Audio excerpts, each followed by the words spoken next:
Welcome to another edition of Art Supply Sundays. So today I'm talking about erasers again. This is the second edition of talking about erasers. And today I'm going to be talking about these white high polymer erasers. So I have three different kinds here. I have somewhat of a generic brand, your Pentel one, and a Faber-Castell one. They all work pretty much about the same.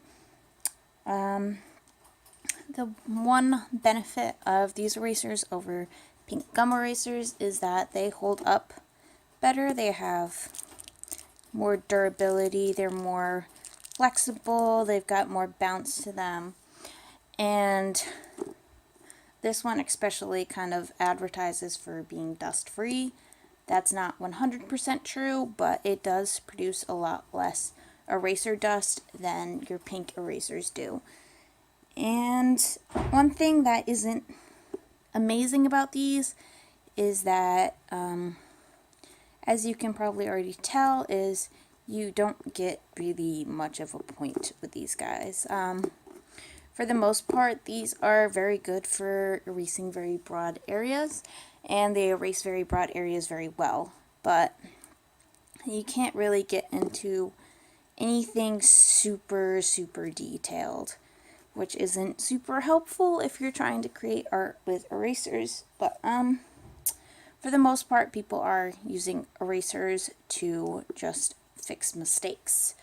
So I do definitely prefer these white high polymer erasers over pink gum erasers, just when I'm erasing in general, when I have the choice between the hard solid erasers versus kneadable erasers, which I talked about last week. So yeah, with all that being said, let's get into the art.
So as you can tell, it got a bit messy with me doing this.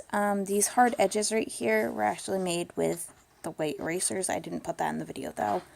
And just because these erasers aren't really good for doing detail, I did go back in and add detail with pencils. Though I just kind of wanted to show other ways of making art again, instead of just what we did last week. I kind of did a bit of a high contrast kind of version of using somewhat of a wipeout method to create art, where you have this background filled in and then you're removing the pigment, or in this case lead, where you want the lights and colors to be and everything.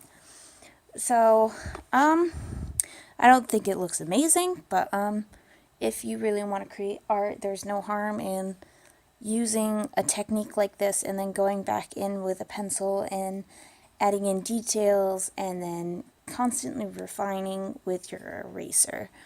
All in all, having erasers are definitely good tools. They really do help you clean up mistakes, especially as you can see, since this is getting really nasty and dirty.